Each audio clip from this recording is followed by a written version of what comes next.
ডিউটিজগুলো রয়েছে, গার্হস্থ্য কর্তব্যগুলো রয়েছে, সেই কর্তব্যগুলো সে সফলভাবে পালন করেছে, এর জন্য সে প্রাউড। তাই এই বালাগুলো তার যে সেই গর্ব, প্রাইড, তার প্রতীক, তার ম্যাচিউরিটির প্রতীক, পরিপূর্ণতার প্রতীক, এক্সপেরিয়েন্সের প্রতীক। কোন বালাগুলো না? Purple and gold flecked grey, বেগুনি এবং সোনালী বিন্দুযুক্ত ধূসর রঙের বালাগুলো।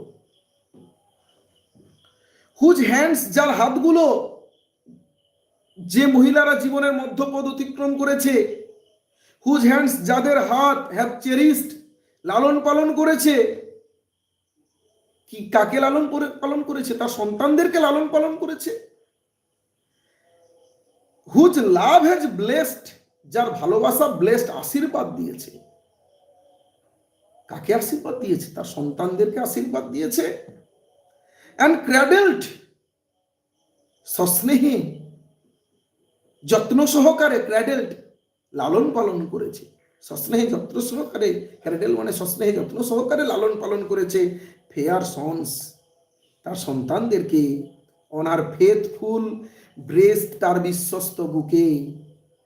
মায়ের বুক, মায়ের কোল পৃথিবীর মধ্যে সব থেকে নিরাপদ জায়গা রূপে মনে করা হয়। এখানে কবি বলেছেন যে মা তার সন্তানদেরকে তার বিশ্বস্ত বুকে পরম স্নেহে লালন পালন করেছে। অ্যান্ড সার্ভস, পালন করেছে, সার্ভ পালন করেছে। আর হাউস হোল্ড বলতে হাউস হোল্ড ডিউটিজ, তার গার্হস্থ্য কর্তব্যগুলোকে, তার সংসারের কর্তব্যগুলোকে। ইন ফ্রুটফুল প্রাইড, সফলতার সঙ্গে, এবং তার জন্য সে প্রাইড, গর্ববোধ করে। তাহলে সার্ভস, পালন করেছে তার হাউসহোল্ড ডিউটিজ গুলোকে, গার্হস্থ্য কর্তব্যগুলোকে, ইন ফ্রুটফুল প্রাইড, সফলতার সঙ্গে, যার জন্য সে গর্ববোধ করে। অ্যান্ড ওয়ার্শিপস, পুজো করে। দ্য গডস, ভগবানের পুজো করে।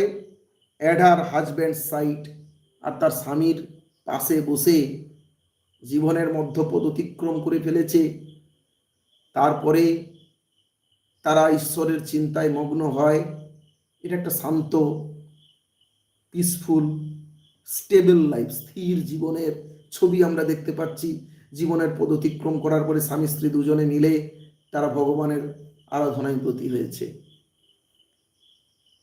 তো এখানে আমরা সিমিলির কথা আলোচনা করেছি। দ্বিতীয় স্ট্যাঞ্জাতে যে পরিষ্কার তুলনাগুলো রয়েছে, some are meet for a maiden's wrist, silver and blue as the mountain mist.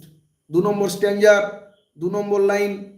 3 নম্বর লাইন, সামার ফ্লাস্ট, কিছু কিছু লজ্জা রাঙা, লাইক দ্য বার্ডস, কুড়ির মতো, এটাও একটা সিমিলি। তারপরে হচ্ছে সামার অ্যাগ্লো উইথ দ্য ব্লুম। কিছু কিছু হয় অবশ্য এই জায়গায় তুলনাটি, যদিও তুলনাবাচক শব্দ এখানে নেই, তবে এখানে একটা তুলনা রয়েছে। তো আমরা তারপরে স্ট্যাঞ্জাতে আমরা চলে আসবো, summer like fields of sunlit corn. এখানে একদম লাইক পরিষ্কার করে আছে তুলনাটা, এটা সিমিলি। তারপরে 3 নম্বর স্ট্যাঞ্জার 3 নম্বর লাইনে, সাম like the flame of fire, কিছু কিছু অগ্নিশিখার আগুনের মতো। এখানেও একদম পরিষ্কার করে তুলনা করা হয়েছে